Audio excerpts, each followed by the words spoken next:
Mala. We found you guys in Ingwe. Oh, sorry, I mean a leopard. Sorry, I was busy speaking on the radio. And so I was speaking in a little bit of a Shangaan. So we have found the lovely little Thandi, and she has a lovely little morsel for you. A baby impala. Super excited right now. She's letting us sit nice and close, and she's very relaxed. Now, I was kind of hoping and crossing fingers and holding thumbs that her little one might be out, because I haven't seen it yet, but I will take her beautiful face chowing down on this impala any day. Hope you all are as excited as I am. Now, I'm going to try and stay a little bit quiet and see if we can hear her eating. We might be able to. So let's just hold on and see.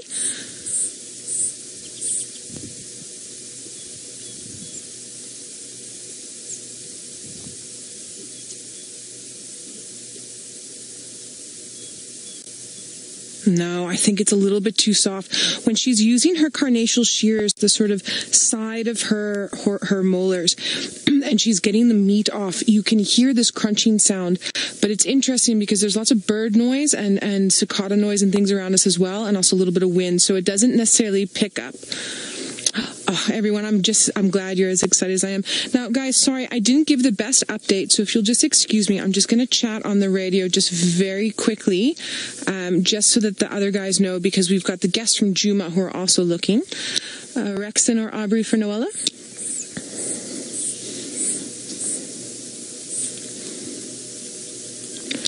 I've got Thandi Mafazi Ingwe Bizin Kuja, this Mapinpan Mala, on Mvubu northeastern side, where you faga that shlashla, that gori shlashla, just famba in on the Nkonzo, and visuals 5-5 for 1 mova, 3 out of 5 for second mova. Okay, sorry about that, guys. I could just hear them chattering a little bit, and I don't want to keep this all to ourselves. We must share with everybody else. Yay, first day back leopard. Thank goodness. Okay, now this looks relatively fresh to me. Ferg, what do you think? I'm thinking, so basically what happened is earlier, Scott was saying he'd heard that she was around, and then Rexon and Aubrey came into the area and they found bits and bobs of what was left. And then when we came back just to have another look, we found her, and she's now with this baby impala. So I think that she might have been around, and then this is a more fresh kill. But I want to look at the impala a little bit more. And yes, I'm so sorry. I did hear that there was a comment that came through. I didn't hear who it was from, maybe from Renata, but it does seem as if her appetite has increased because of the cub. And that's definitely because she's not just feeding herself, she's also feeding the little one. She has to be able to produce quite a lot of milk to be able to keep that little one going. And it was Renee Costa. So sorry about that. So Renee Costa, yes, you're correct. Her appetite's definitely increased. I know a lot of my friends that have had children, especially when they're nursing, also their appetites tend to increase a little bit. And for obviously specific things when we're humans, because our diet is a little bit more varied. And then for Thandi, what she's really going to be loving right now is things like baby impala, baby wildebeest, baby warthogs, nice and juicy, easier to catch, and really high of nutrients. And she can also get it down quite quickly, and then her milk's going to be nice and nutritious for her little one. Now, as I'm chatting with you all and we're watching this beautiful sight, I'm just keeping my eyes open. But from what Rexon and Aubrey saw earlier with the fact that there was just a little bit of meat left, I have a feeling that maybe she finished off the other kill that we were having a look for, and then took her cub back to the den, and then has possibly come back. That's one thought that I have. The other thought is that she stashed it somewhere around here and then had this opportunity, and then is just eating. Maybe we'll see it later. I'm not quite sure, because the minute that we saw her, Ferg put her on camera, and then you all were with me. So we're going to investigate. We're not going to go anywhere anytime soon.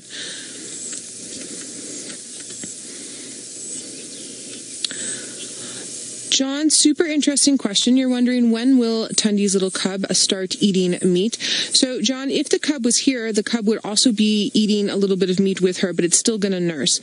So that cub is now about 3 months. months, right around in 3 months, if I'm remembering correct, or just under 3 months. It's about two months and a bit. Sorry, I'm trying to do math, and you all know how rubbish I am at math. And so it will eat a little bit, but will mostly nurse. And then as it starts progressing on an age from here, it'll start swapping out more meat for less milk until it's about 6 months. The longest I've ever seen a leopard nurse a young one was 7 months, but it's usually around 6 months. They stop nursing and then it's full meat. But everybody's different. I have girlfriends that nurse their babies until 8 months, and I have girlfriends that nurse their babies until 3 years. So again, it's up to the individual. But also with something like this leopard, she doesn't want to nurse for too long, not longer than about 7-8 months, because she needs to be able to start moving farther afield away from her core territory for better hunting.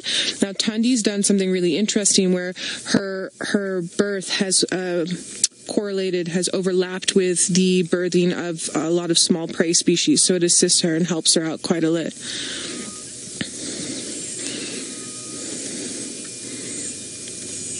Monique, you're commenting that Thandi's looking a lot better from her shadow fight. I actually haven't seen any of that footage. I completely shut off during leave, but I am going to have to go back and have a look. I'm glad to hear that she's looking a lot better. Ladies will fight, especially when you have such overlapping territories here. It's interesting in the sands because our population densities are so high with leopard. The boundaries are not as defined as you'll find in a lot of other areas.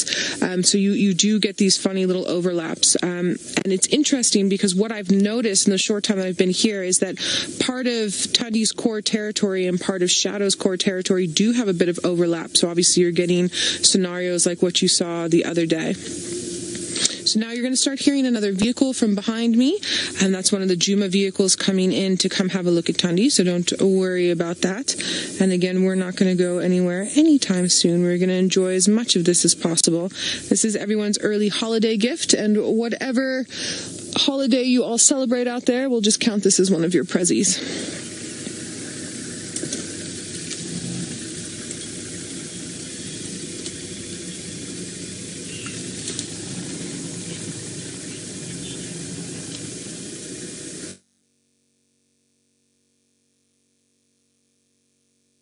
Thandi fight over Tingana or over territory? That's a really interesting question. So now, I wasn't here, but from what I know with past experiences with female leopards is they're fighting over their territory areas and utilization and food resources.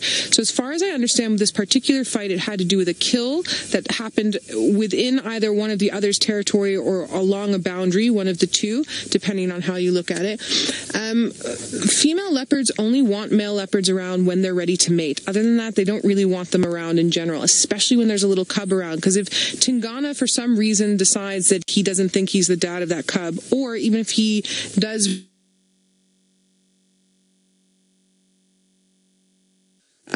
and Shadow's not going to necessarily know that the Thandi's cub is Tingana's and be like, hey, that's my man, I want his babies. It doesn't really work like that. But that being said, we don't know as much about leopards as we should know because they're so elusive. So again, a lot of the information I'm giving you is my own personal experience mixed in with doing some leopard research and of course doing quite a bit of reading. So everything I say, you must take with a slight grain of salt because we might find out something in 2 years or 10 years or 20 years that might contradict it. Well, now while I am busy watching Madame Thandi finish off her little impala kill, we are going to head back up to the Masai Mara so you can watch one of Africa's other large cats eating an even larger meal with Ralph, and we'll keep an eye on her, and we'll see you all shortly. Got a really interesting scenario just here. We had our other vehicle come in and Thandi's decided that she's going to start moving away. It has nothing to do with us. It's just her, what she's feeling like. Now, I don't want to follow directly from behind her. You try not to follow from behind a leopard as much as possible. You try and follow from the side. So Ferg has to do some really interesting camera work at the moment. So I'm trying to drive as slowly as possible so we can keep her in focus as much as possible. But here's going to be the money shot, I hope, unless she moves. So let's just stop here and you all can can have a really nice look at her carrying this baby impala. How beautiful is that? So that shot just before, that was your screenshot for the day, everybody. So now notice I've parked at a little bit of an angle so that she's choosing where she's going to move along the game path.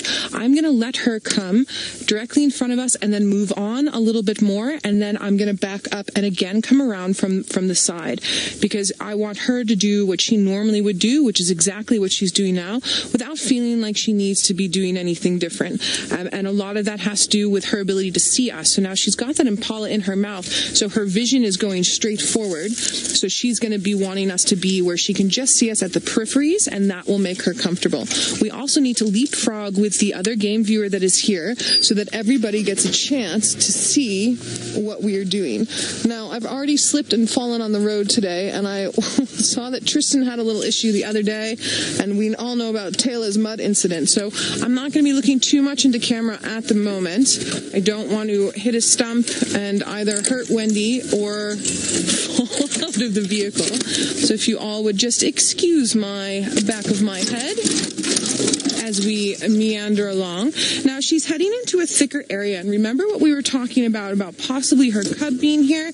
Again, she's killed it, she's eaten a little bit, she's put a little bit of sustenance into her body, so it's possible that she's going to where her little one is. It's also entirely possible that she is going to a place where she can tree it to then either go nurse the cub or to go and fetch it. It's entirely possible.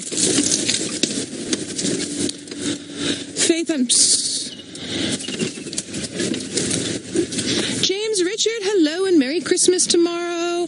James, I'm not picking up your full question. It has something to do, I think, with her meal. I'm so sorry, my comms are a little bit scratchy. I don't know if we want to try and send it through.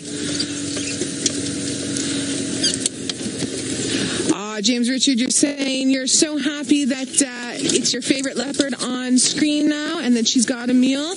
I agree. Now, I have ended up in a little scenario.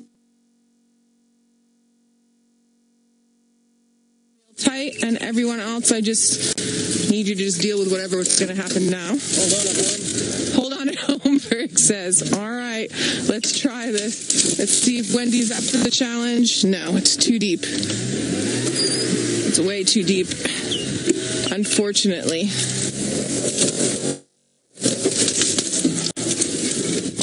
Everybody, I'm going to have to get us out of this little scenario, but I think maybe we can try one last shot with her. I just can't get over this little steep bank. It's just a little bit too deep where I am. She's going off there. So the other vehicle that's with me most likely has gone around, and then we're just going to try and do that. So I think we'll just let her go out the screen there, and then we'll pick her up again. You can see she's moving at a pace, but it's not a crazy pace. She's just determined in her movements. Let me see what I can do here. Now, it's interesting. Wendy's all of our vehicles that we use are very short-bodied Land Rovers, so they can go in a lot of places that the longer bodies that we all drove with guests cannot really go. And so there's places like just now where if it hadn't been just that little bit deep, we would have gotten up the other side, no problem. Now, I'm also trying not to hit Ferg off the back here with a branch. I think we're going to try through this way, which looks just a titch better. So again, everybody, hold on. We call this boondu bashing, but it's very term that came out of Australia, and we use it. Hold on. And there we are. We're up and over. Okay. Let's go find Madam Thandi. There's a little impala that's just here that's looking around like, I'm so glad that's not me. Oh, sorry, it's a Steenbok. Sorry, thanks, Berg. You see, I've been on leave way too long. There's a little Steenbok that's saying, I'm so glad it's not me. So while I'm busy trying to find Thandi again, I believe Ralph is still busy with our hungry lions. And you know, lions are one of my ultimate favorites, but I have to say I wouldn't give up this Thandi sighting for anything. So let's head all the way back up to the Mara, to Ralph, and then we'll see you all again shortly. Our little spot, she's found a nice marula tree and she's hoisted her kill up. We didn't see it. We got here just after she got up. It took us a little while. I swear she does those things on purpose. Makes us work for our sightings. Now, she's got a bit of a fat belly, and I think that fat belly has to do with the other kill that she had, as well as the kill that she's eating now. And she's just busy grooming herself. She's put her kill into a space that only another leopard can get to. A lion could technically climb up there, but there's not really any lion activity in the area at the moment. So she's feeling nice and safe, and leopards are also extremely fastidious. So they like to be clean. Even when they're killing something like guinea fowl, they pluck all the feathers off before they start eating it, and then especially with larger impala, they'll take all the fur off the stomach before they start eating there. So if you were to ever find a carcass that hadn't been eaten but had hair plucked off of it like that, it's most likely going to be from a leopard.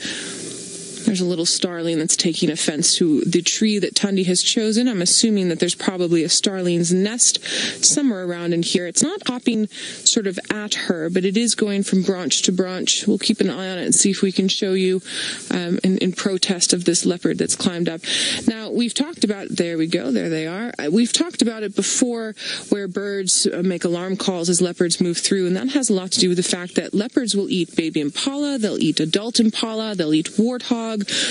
We even had that amazing sighting with Jamie several weeks ago with the male leopard and that big giraffe. But then they'll also eat things like baby mice, and they'll eat birds, and they have a very varied diet, scorpions even. So unlike a lion, who's most likely not going to eat a bird, the birds are fully aware that these leopards are capable of catching them. Now, she's not going to be able to jump through these trees and climb through these trees and catch these starlings, but they will chase squirrels around trees, and they will also do things like chase monkeys through trees. There's a very famous documentary called Eye of the Leopard by the Joe Bears. It's one of my favorite documentaries about Lacadema, and there's a really amazing couple of sequences where she's chasing squirrels and monkeys through the trees, her and her mum as well, and catching them.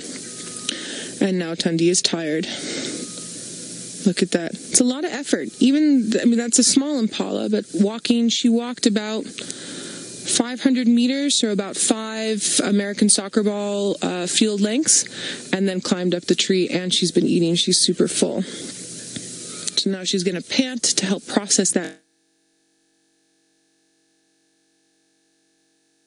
Start eating. So now, because of where she's moved and how she's moved, I don't think the cub is super close, because she would have started calling for it by now and or gone to fetch it. The cub's a little bit too small to move far distances when she does call, so I have a feeling that she's going to eat a bit more and then either go back to wherever she stashed it, possibly the den, possibly somewhere else, and then nurse from there. So I don't think we're going to see the little cub tonight, but I do think we will possibly be able to see that little one in the morning. It's going to be fantastic. You can hear the woodland kingfisher in the background. So now this is my first real chance of getting to see Thandi stationary, and she is a gorgeous, gorgeous cat. Her eye color is absolutely fantastic, and she's giving me a nice glance now. Sort of lightish blue, almost green. Absolutely stunning. And she, to me, looks a little bit bigger than Shadow, or maybe not bigger, but a little bit thinner. Shadow, to me, is a stockier female leopard. And by stocky, I don't mean fat. I mean just a sort of almost like Mvula is a stocky male leopard with those short little legs. Shadow's got that feeling for me, whereas Thandi's a little bit more elegant and streamlined.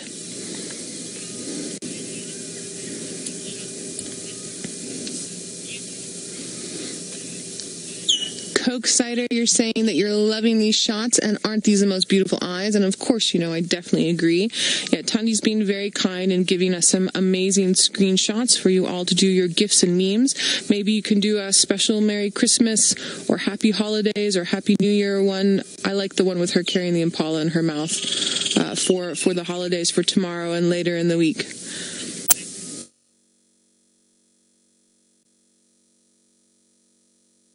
Mystic Gohan, I feel like you're reading my mind. No, she's not blinking. She's very aware of her surroundings. Predators actually don't need to blink as much as we do. When they're hunting, they've got this, and birds of prey have the same thing. They've got something called a nictating membrane. Nictating, Nictating membrane. And it covers the eye, and they open their eye completely, and then that nictating membrane goes over to help protect it when they're hunting, so that things like dirt and claws and everything else can't really get inside. And for us, we need to blink as much as we do to help clean out our eyes. They don't need to do that as much, especially when that nictating membrane is in function.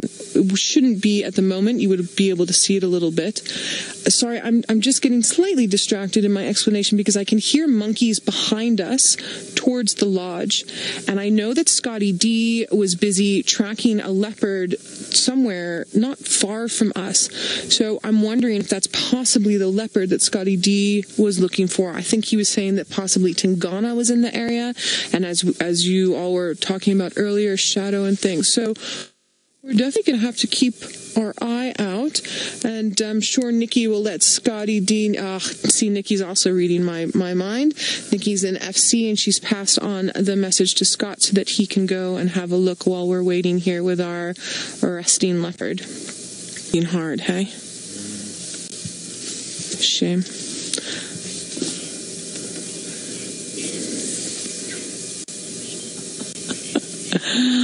RSS, no, they don't all look the same. But that's, you know, it's interesting. I talk about this with my guests from time to time, like we're going to talk about it now with you guys.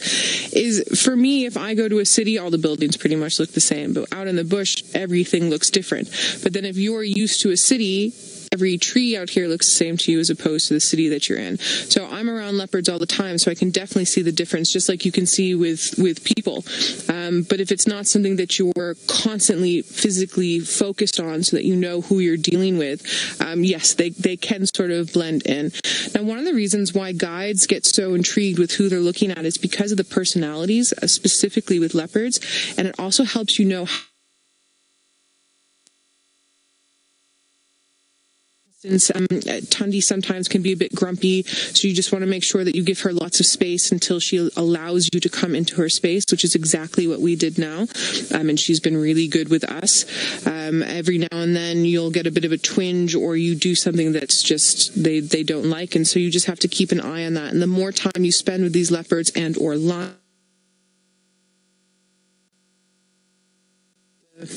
humans in your life. I also like that one as a screenshot. Thanks, Ferg. Ferg's also an amazing photographer, not just an amazing cameraman, so he's got a nice eye. Our light is not very good today, but there's some good contrast there. All right, well, let's head on over to Scotty D and see what he's up to. I'm hoping maybe he follows up on those Vervet alarm calls, or maybe he's found something else exciting for us to see. Scotty D, Thandi is still sleeping and twitching a little bit, but you are sounding like you're having some epic sightings over at Chitwa Dam. I'm not as jealous as I could be. I'm sitting with a leopard with a kill, but that hippo action sounds absolutely amazing, and that little crocodile with the thick knees as well, with the dickops. Now, we've talked a lot today, just sort of about populations and densities and things like that. So I just want to back the ecological train on up and just start from the beginning. So when we talk about populations, we're talking, you have individuals, you have populations, and then you have communities. So Thandi is one individual in the population of leopards in the Sabi Sands, which is in the community of leopards in the greater Kruger area. All right.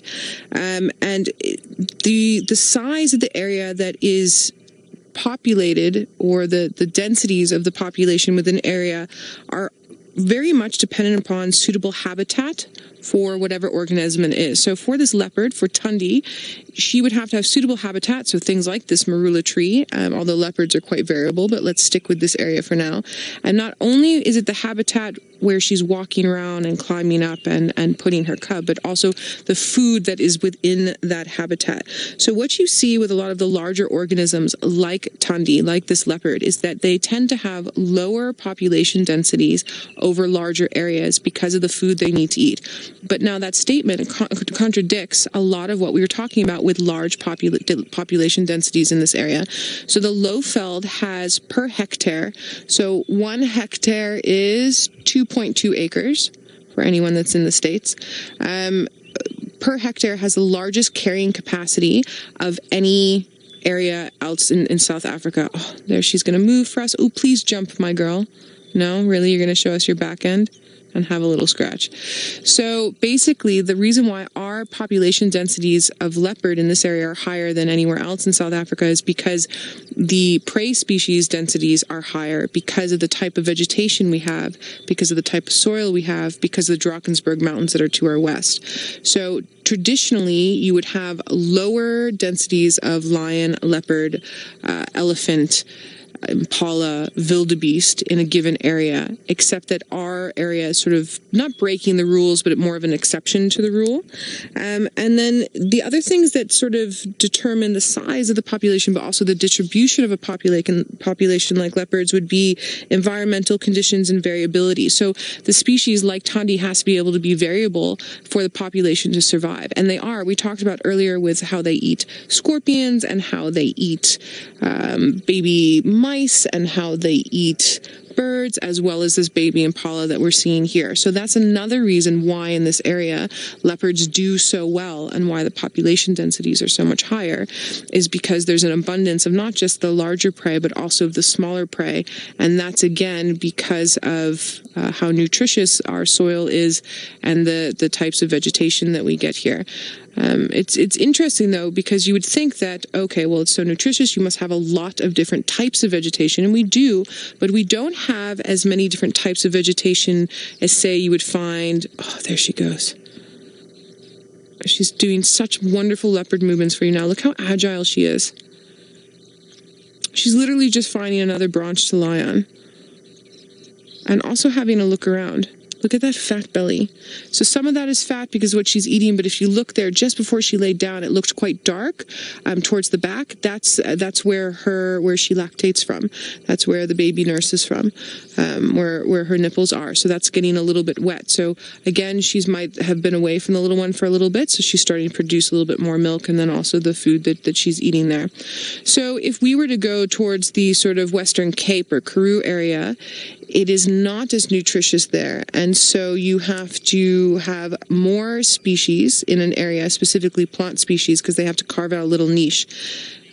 So basically there is more diversity in areas like that and less species richness, whereas here we have lower species diversity and higher species richness. So we have impala and we have kudu, and then for things like trees we've got marulas and we have jackalberries, and then we have many of those same thing, as opposed to having 50 different types of succulents. Super interesting.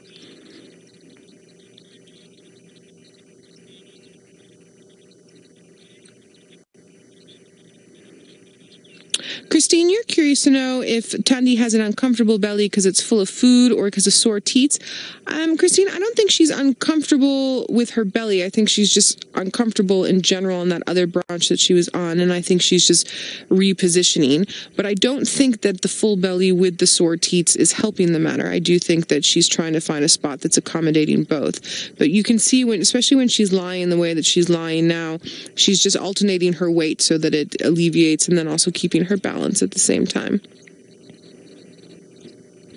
Now that tongue that she's using to groom herself there is very rough, like sandpaper, and it's really taking out the dead hair.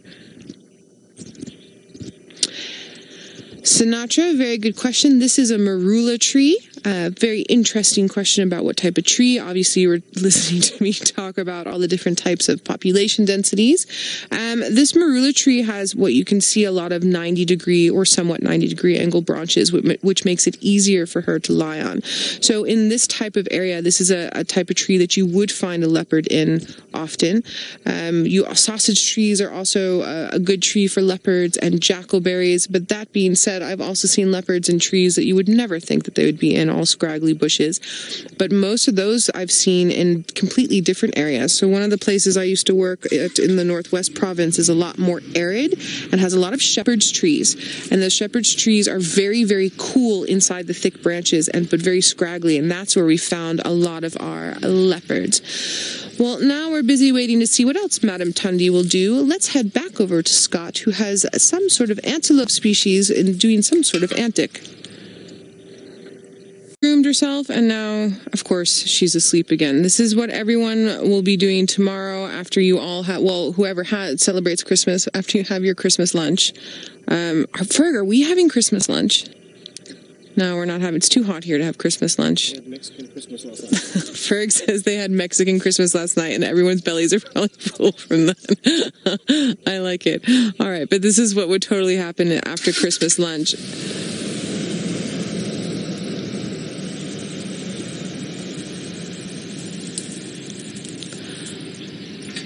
Hello, Joy. I love your question. Well, I love everyone's questions, but Joy, you're right on the same track with me today. Yeah, so species richness, Joy, is the number of the species in the area. And species diversity, sorry, let me back this up. So in an area, Joy, you get certain species. The amount of those species in the area is the richness of the species richness of the area. The species diversity is the actual different numbers of different species, if that makes sense. If that doesn't make sense, I can try and reword it. So just let me know. You can let FC know. So species diversity, the number of completely different species, and species richness is the actual number of those then designated organisms. I hope I said that correctly. If it doesn't make sense, please let me know. So Joy, basically what I'm doing is I'm practicing. Carrie, thanks so much for your comments about the additional information and you learning something new. I do hope you are learning something new. So, Joy and Carrie, what I'm doing, I'm using you all as my guinea pigs. So I have a practical examination that's coming up in January on some very specific stuff. Now, it's things that I find super interesting in general, and I do like to share it with you all. But then there's some certain key points that I have to hit on. And so sometimes in Drive, it's just, I feel like saying whatever. And then sometimes I get these really great opportunities, like now with this leopard, to go a little bit further into the studies and to start talking with you all about it. And then sometimes it's new information that I haven't used with guests before, or haven't used with you all before, that I'm trying out a bit. And it seems as if it's working. If it's not working, you must let me all know, and I'll find another way to put it, or we talk about something different. But I find the farther in depth we can go regarding the bush, the more understanding we get of individual traits with lion, with leopard, with wild dog. And then also, I mean, as you all know, we had our whole wild dog saga before I went on leave, and sometimes it's really hard to understand the choices that the ecologist of the sands or anywhere else has to make. But when we start really going in depth about ecology and things like species diversity and species richness and population densities and how distribution of populations is so important, it helps the understanding as to why they make those decisions. And then a lot of the people that are making these conservation decisions have studied for 3, 4, 8 years, really in depth into a lot of the stuff we get to talk about. So thank you, everybody. I'm glad you're enjoying it. She is super, super lazy.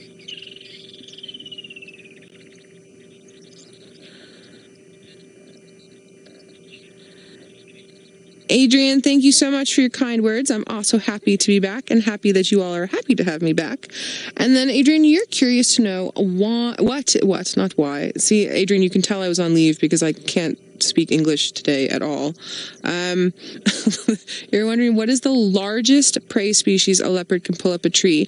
So, Adrian, that's all dependent upon individual and who whom the individual hunts, what prey species they hunt, because you know that they're quite selective, and then also the size of the individual. So for instance, Jamie had that huge male leopard that pulled up that small giraffe into a tree, so you can have that. I think the biggest thing I've ever personally seen was a female just a little bit bigger than Thandi, and I would guesstimate Thandi to be at about 50 kilograms, so about 110 pounds roughly, right around in there. And this female was probably just a few kilograms, few pounds heavier than that, and she killed an 80 kilogram male warthog, so that's about 180 pounds worth, and pulled it about 9 meters straight up a tree, so whatever 9 times 3 is, so 9 yards, let's say 9 yards up a tree. And that was pretty hectic because that was a big warthog, and it took her forever to get it down. It was a big struggle. But then something like that sort of 95 kilogram male leopard that Jamie had, pulling up that, let's say, 110 kilogram giraffe, if not bigger, would probably be one of the biggest things I've heard about. I haven't heard of anything like a baby elephant, but it wouldn't surprise me. A baby elephant comes out about 120 kilograms from the mum, 100 to 120. So if a male leopard can pull up a similar sized or weighted giraffe, then I would assume they would be able to do that.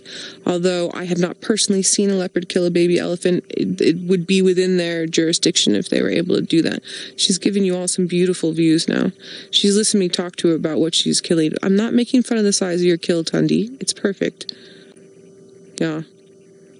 It's interesting. Look, I mean, obviously the animals don't speak English, but every now and then you'll be discussing something like we are now, and they give you this look, and sometimes you wonder if they're going, really? Really? That's what you're talking about? Our crazy wildlife.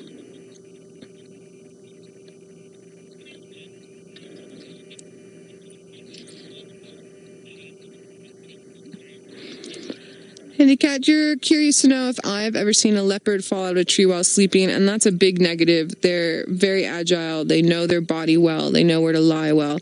I've seen little leopard cubs playing around in smaller tree branches and sort of catching a wobble, but that's because they're busy learning how to use their muscles and how to function with their bodies. But no, I've never seen a leopard fall out of a tree. I'd be very surprised to see a leopard fall out of a tree.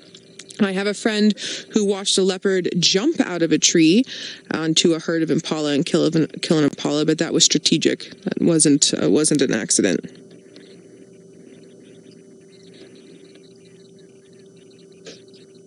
She's definitely keeping her eye on something, and I'm wondering if it's related to those vervet monkeys that we heard earlier. I haven't heard them since we talked about them, but it's entirely possible.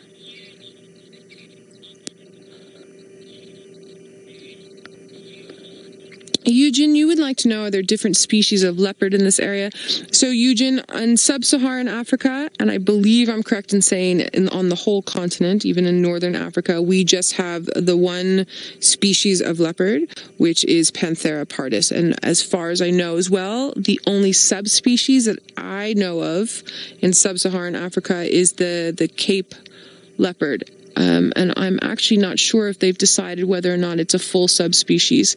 The other leopard species that you will find worldwide would be in Asian countries. So the Amur leopard, snow leopard, things like that. Good question though, because earlier we were talking about all the different species and subspecies of wildebeest, but yeah, we just have the one species of leopard, except for the Cape leopard and whenever they decide on that, and the one species of lion.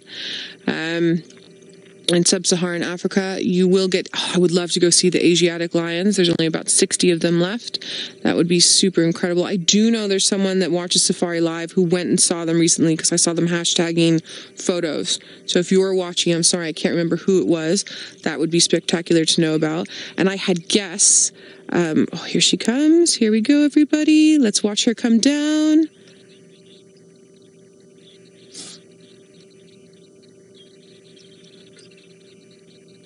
fantastic. How fantastic was that? I had guests who travel all over the world to find and look at big cats of the world. Now, Tony, you're curious to know, where does the clouded leopard live?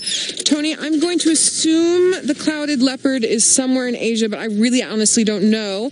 I don't know if someone else that is watching, oh, sorry for the tree branch, happens to know. Oh, Ferg is saying in Borneo. There we go. Thanks, Ferg. Sorry, what'd you say? I said Ferg and Nix. Oh, Ferg and Nix. Ferg and Nix both said in Borneo. Thanks, guys.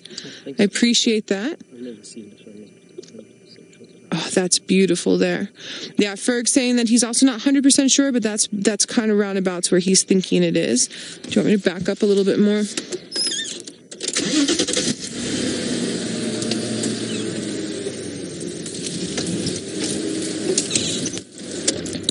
Wildflower, you're curious to know, will any other animals go up the tree with a leopard in it? I've seen other leopards go up in a tree, Wildflower, with a different individual in there. I have seen lions go up and chase leopards off kills. I have seen tree squirrels run up and start chattering away. I've seen monkeys jump from the top of one tree to another tree and start chattering away, but then quickly move off. But no, I mean, in general, when prey species know that the leopard's around, they're not going to be so silly as to try and get up. It's just going to it has to do more with is it another predator or possibly wanting to steal the kill. That's going to be really beautiful there. Oh, here we go. Gorgeous. Thank you, Thandi. Now, Thandi, bring us to your cub. I don't think I'm asking too much. We would all like to see your little cub. Clouded leopards in the Himalayas. Interesting. Okay. So I wasn't far off with Asia, and then you guys said Borneo. There we go. Yeah, that works. Oh, she's so gorgeous. Look at her. So now she obviously hasn't finished that kill, as we know. She's leaving a little bit there. So she could be doing one of two things. She maybe wants to go somewhere else and lay down maybe under a bush, or she might want to go for a drink. Or I'm holding thumbs that she wants to go to her cub, and then she wants to snuggle with her cub and then pick it up. That's what I want.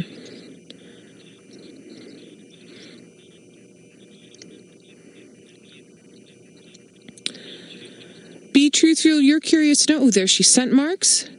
Be truthful, you want to know, does it look like she's calling the cub? No, definitely not. Be truthful. Be truthful, if she starts calling the cub, you're going to hear me get all excited and girly, going, listen, listen, listen. And then going quiet. And her call, I can imitate lion calling cubs. I'm not good at imitating leopard calling cubs. Ferg, can you do it? Yeah, Ferg also can't do it.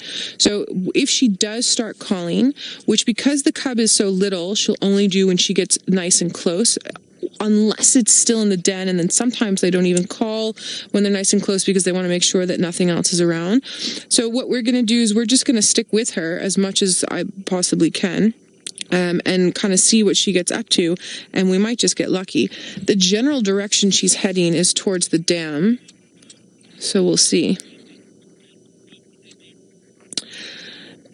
Lady Starfire, if she does go there, I'll definitely follow her there. I'm not going to... We are a little bit far from where the den site is, so I don't know if we'll catch it in time, but if I can see that she's heading straight for the den, what I will try and do is see if we can just add on some extra time. The only thing I cannot do is spotlight the den, but now as I'm saying that out loud, I'm just remembering that we have those infrared cameras, so we'll see what we can do, and I will just let Nikki and FC know if I think we have something amazing about to happen. It's also one of those things where you also don't want to follow her in when it's too dark, because she also needs time just to be with her cub, and so there's always the possibility that she might go and fetch it and then we see it tomorrow morning.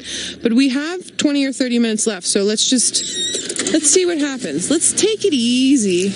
We're in Africa. We're on African time. Everything happens when it happens. Okay. So let's head on down. She's definitely heading towards the dam. I'm just going to loop around here. And again, sorry for the back of my head. We all know why that's happening. What with the stumps and the falling out recently. And I fell already today and all of that. But while we're doing this just so you don't have to stare too much at the back of my head. Let's head on over to Scott and see what he's up to. I'm hoping that he gets his last-minute leopard with Tingana, and then we've got 2 leopards on the show today. So let's head on over to Scott.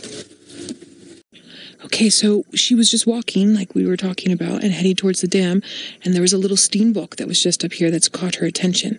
So it's entirely possible that she, oh, well, I say that, and now she's scratching herself.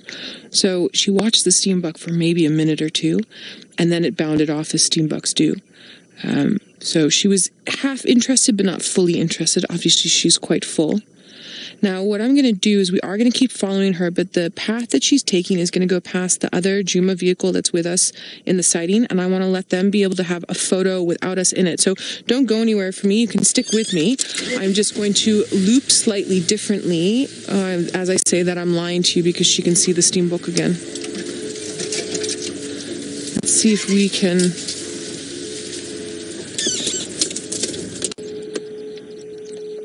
There we go. You see her little tail, that little bit of white that we always talk about when we're tracking. You see how it's twitching like that? It means something's caught her interest. It must mean that the steenbok's moved and then stopped, and then now it's moved again. She's just decided it's not something she wants. So I'm just going to loop around. We're going to let those guests get a quick photo of the magnificent Thandi, and then, you know, don't go anywhere. We're going to get her in 15 seconds maybe a little bit longer, depending on how my driving is today, which, as I say that, of course I go over a big log. I just need to get back in the swing of things. I'm also a girl. That's a joke, ladies. Okay, so we're not really going to get a sunset tonight. It's a bit too cloudy. I do think it's going to rain. Would be nice to have, maybe we'll get a nice, beautiful sunset tomorrow.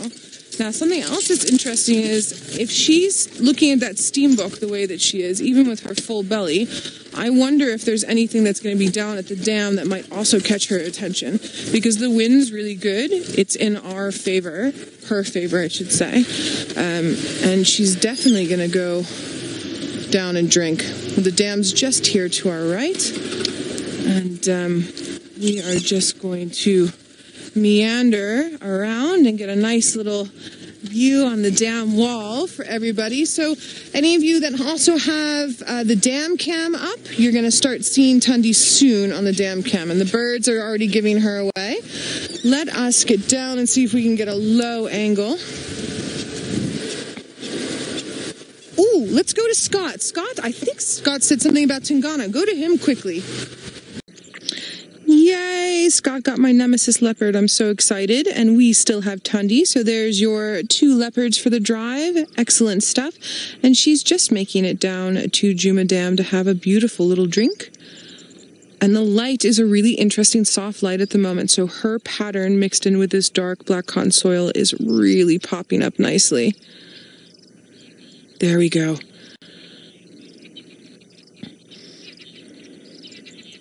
Terry, you're curious to know how far, sorry, I'm really sorry, I really can't speak today. How long will she stay away from her cub before she needs to nurse? Look, Terry, she technically could nurse now. I can see from her teats, but she can stay away from her cub for 3, 4, 5 days, depending on what she's had to eat. So it just now, after she stops drinking, is when we will be able to know if she's going to head back to nurse or head back and finish off her kill. You can hear the monkeys going, and of course the lapwings are also going. The monkeys are closer to Djuma Lodge. I'm not sure if we're going to be able to hear them, unfortunately. There's our little tail going because of the lapwings flying past, and also because of the monkeys calling. So she's basically come down, and earlier in the show we were looking at some wildebeest with the babies. They're not far from us here. So those wildebeest with the babies are definitely going to know that something's up. So even if she wanted to hunt anything sort of close by here, the birds and the monkeys have given her away. There's some wonderful screenshots again for everybody here, especially when she twitches her tail at a nice little angle. It's absolutely fantastic. And the rippling in the water with her drinking. I'm itching for my camera at the moment. Itchy fingers.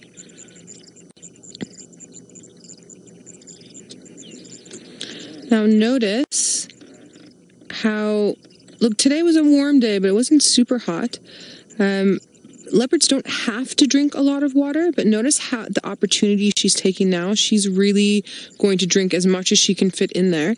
Leopards get a lot of the moisture that they need from the food that they eat, from the liquids that are in there.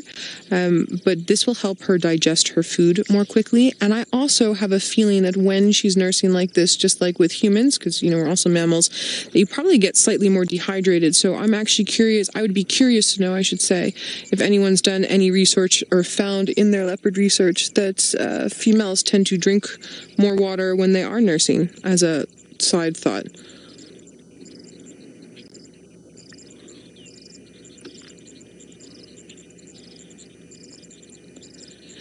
Bunny, you would like to know how long can the leopard cubs live without mom's milk? Well, Bunny, she tries to be there as much as she can, but again, as we talked about, she can go 3, 4, 5 days without being there, so they can survive pretty much that amount of time. If there were to be a little bit more longer than that, it would depend on the strength of the cub and the age of the cub as to whether it survived. And again, I can give you statistics and I can give you numbers, but everything is very individual based, and it also has to do with how much stress the cub's under. So if there's been anything that's happened to the cub while mom's away, like say hyenas came sniffing around, or another leopard came sniffing around, or lions, then obviously their adrenaline's going to kick in, and then their metabolism is going to increase, and then they would, you know, burn off more fat and then would need more food. So there's a whole bunch of factors that play in. So let's say, you know, sort of after 5 days, you're really starting to push it. We'll go with that for now. But, you know, again, there's more parameters within there. And that's a really beautiful shot as well. I'm obsessing over this sighting right now, everybody. I hope you're obsessing over this sighting as well.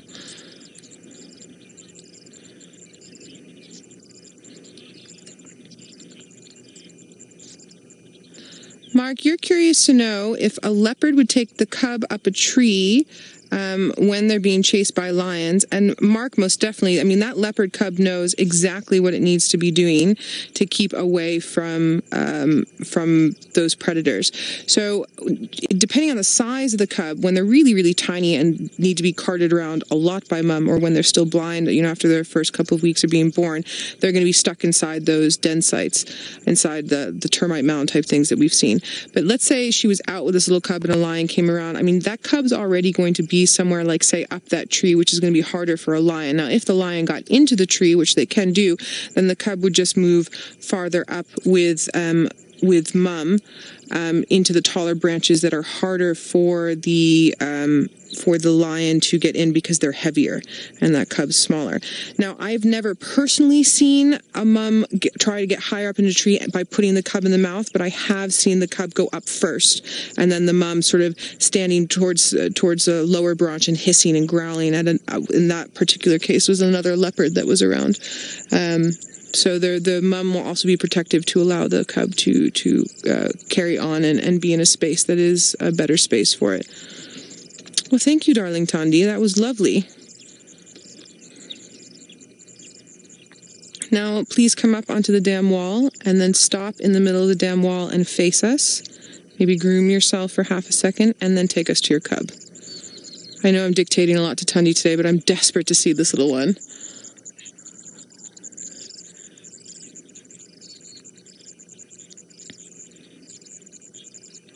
Joyce, you're curious to know what is the average distance that sawing can be heard. So, Joyce, a male lion's roar in good conditions can do 16 kilometers.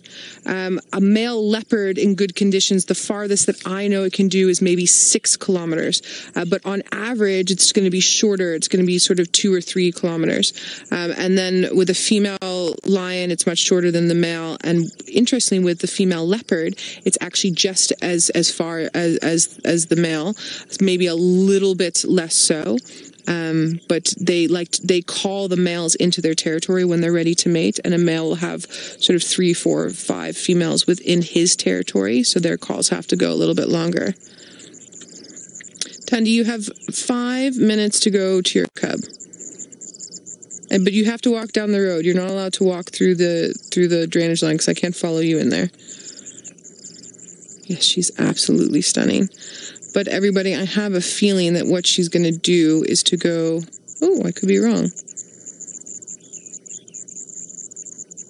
If she goes down into the drainage system, I'm really not going to be able to follow her.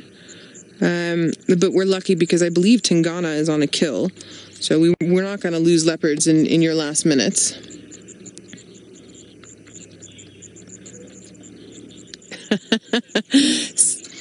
Sammy Jane, you've just tuned in. She has eaten half of a baby impala, but she was eating something before that. I'm not quite sure what it was. I think Rexon said that it was a warthog, because when Rex went to go look with Aubrey, they didn't find her. They just found what was left of the kill.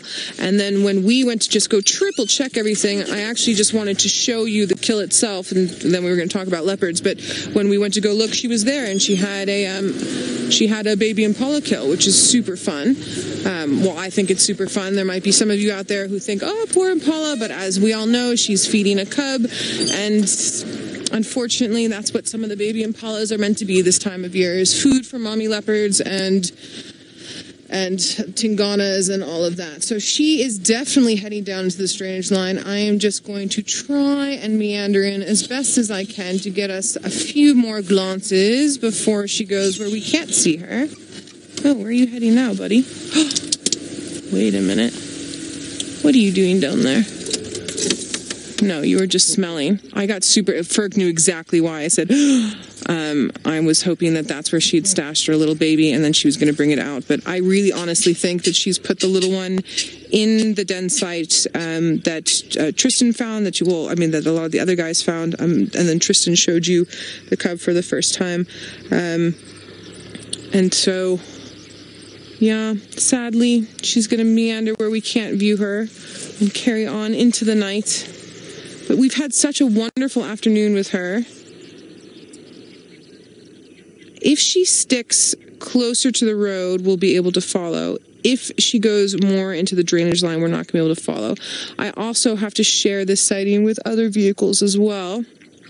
So we're going to try our best.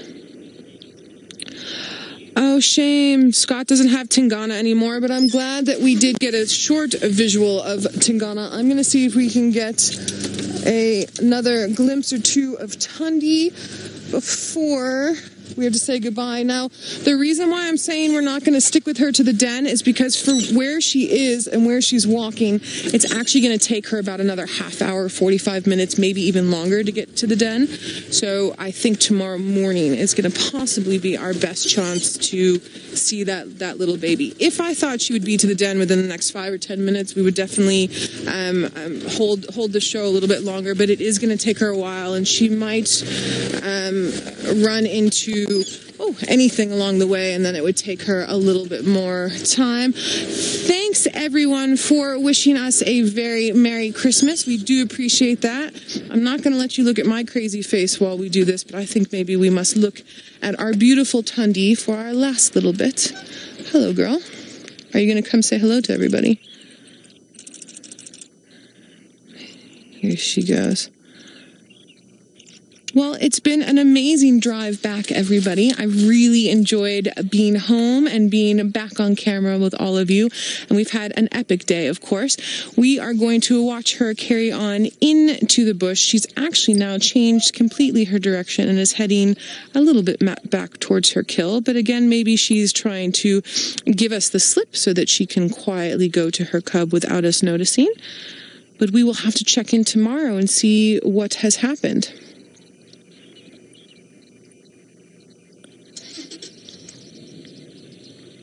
I'm always in awe of leopard.